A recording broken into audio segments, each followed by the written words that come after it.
જય સોમનાથ, જય શ્રી રામ। મારું નામ ગોવિંદભાઈ બાંભણિયા છે। હું ગીર સોમનાથનો વતની છું।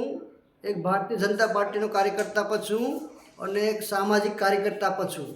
મારો સંદેશ છે દેશના પ્રધાનમંત્રી નરેન્દ્ર મોદી સુધી પહોંચે તથા ગુજરાતના મુખ્યમંત્રી ભૂપેન્દ્રભાઈ પટેલ સુધી પહોંચે તથા તમામ મંત્રીગણ સુધી પહોંચે અને દેશના તમામ નાગરિક સુધી પહોંચે એવો મારો એક સંદેશ છે। અને આ નિસ્વાર્થ સંદેશ છે કે જે સરકારની જે યોજનાઓ છે, સરકારની જે લાભો છે, હજારો લાખોની યોજનાઓ છે એ સેવાળાના માનવી સુધી અમુક 100માંથી 20% જ મળે છે। ધારો કે એક તમને મુદ્દે વાત કરીએ તો કે શિક્ષણની બાબત, તો શિક્ષણમાં તો ઘણી બધી લોનની યોજનાઓ આવે વિદ્યાર્થીને ભણવા માટેની, અથવા શિષ્યવૃત્તિઓ આવે, ઘણી બધી નમો લક્ષ્મી છે, સરસ્વતી યોજનાઓ છે। એ વાલીઓને પણ ખબર નથી કે બાળકોને પણ ખબર નથી હોતી। અથવા લોન છે જે શિક્ષણ બાબત જે ભણવાની લોન છે એ પણ અમુક ટકાને જ ખબર છે। તો બીજી વાત આપણે એ કરીએ તો કે ખેડૂતની બાબતની, તો ખેડૂતમાં પણ ઘણી બધી સરકારી કેટલી બધી યોજના છે, તો એ તમામ 100% કે ખબર જ નથી, અમુક 20%ને જ ખબર છે। તો કે શિક્ષણ ખેડૂતમાં તો કે ખેત ઓજારો છે, પછી ઘણી બધી બાગાયતોમાં છે, પછી એમાં ઘણી અઢળક સરકારે એવી યોજના કાઢી। તો કંઈ બીજી એક મારે કહેવાનું કે સરકારને કે ખેડૂત બાબત જે ફોર્મ ભરે છે તો એ ફોર્મ ભરે એમાં અમુક ડ્રો સિસ્ટમ રાખે છે। તો સરકારને મારે વિનંતી છે કે જેને જે યોજનાની જરૂર હોય એમાં હજારો ફોર્મ ભરાય છે, એમાં 5-10% લેવામાં આવે તો એ યોજનાઓ માટે જે તમામ લોકોને લાભ મળે એવી પણ મારી અરજ છે। અને બીજી તો કે પશુ માટે, તો પશુને પણ ઘણી બધી સરકારે યોજના કાઢી છે। પછી આરોગ્ય બાબતમાં તો આરોગ્ય બાબતમાં પણ ઘણી બધી સરકારે યોજના કાઢી છે। એમાં ઘણી લોકોને વિકલાંગ છે, તો વિકલાંગને જે વાહન માર્ગે માટેની પણ જે યોજનાઓ છે કે જેને અમુક મુસાફરી બાબતની પણ યોજનાઓ છે।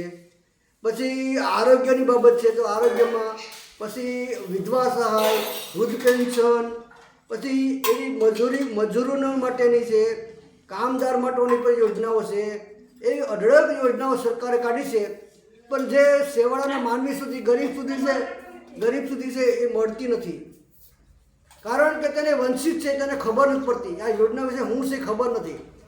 એમાં અમુક લોકોને જ ખબર છે। હું ગામડાના પ્રવાસ કરું છું તો અમુક ગામડાઓમાં વાદ વિવાદ હોતા હોય છે, એટલે અમુક ગામડાઓમાં લોકોને વંચિત રહે છે।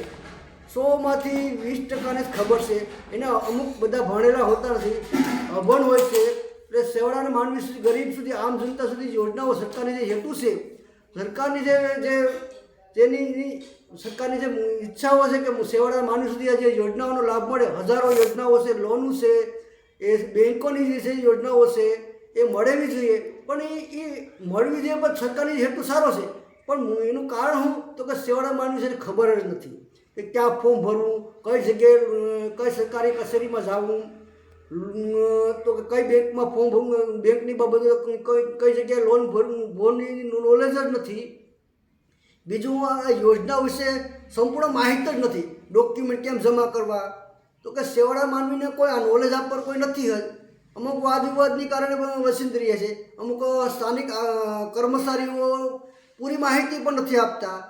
અમુક આનું એક આયોજન સરકારને કરવું કે તમારો જે સંદેશો છે એ સેવાળા માનવી સુધી પહોંચે અને એને ખબર પડે કે સરકારે આ એટલી યોજનાઓ કાઢી છે અને એટલી અમને માહિતી નથી, તો સરકારે એટલી યોજના સામાન્ય લોકોને પણ માહિતીનો મદદગાર થાય અને આનો કંઈક સેવાળા માનવી સુધી જે યોજનાઓનો લાભ મળે એવી તમારે સરકારશ્રીને મારી વિનંતી છે। કારણ કે ડોક્યુમેન્ટ ક્યાં જમા કરવા, હજારોની યોજનાઓ તમે જે તમારી છે, નરેગા યોજના હોય, પછી બીપીએલ યોજના હોય, આવાસ યોજના હોય, વિકલાંગ છે એને પણ એને પણ યોજના મળવી જોઈએ, એ મળવી જોઈએ, તમારી હેતુ સારો છે, પણ સેવાળાના માનવી સુધી બધાને ખબર જ નથી। 100માંથી 20%ને જ ખબર છે। હું ગામડામાં ઘણા જગ્યાએ ફર્યો છે, પણ આ લાભનું માહિતી ખબર જ નથી। તો સરકારને વિનંતી છે કે આવું કંઈક નિર્ણય કરો કે જે સેવાળાના માનવી સુધી 100% તમને જે યોજનાઓ, ગરીબી યોજનાઓ છે તમને, અથવા અન્ય ઘણી બધી યોજનાઓ, લોનની છે, આ તે ખેડૂતની છે, શિક્ષણની છે, આરોગ્યની છે, નરેગા યોજનાઓ છે, એવી ઘણી બધી યોજનાઓ આપણે હરડક પાડી છે, પ્રવાસ માટેની છે, એ સંપૂર્ણ માહિતી ખબર જ નથી. તો આનું એક આયોજન કરો જેથી કરીને છેવાડા માનવી સુધી આનો લાભ મળે. બસ મારો હેતુ આ છે.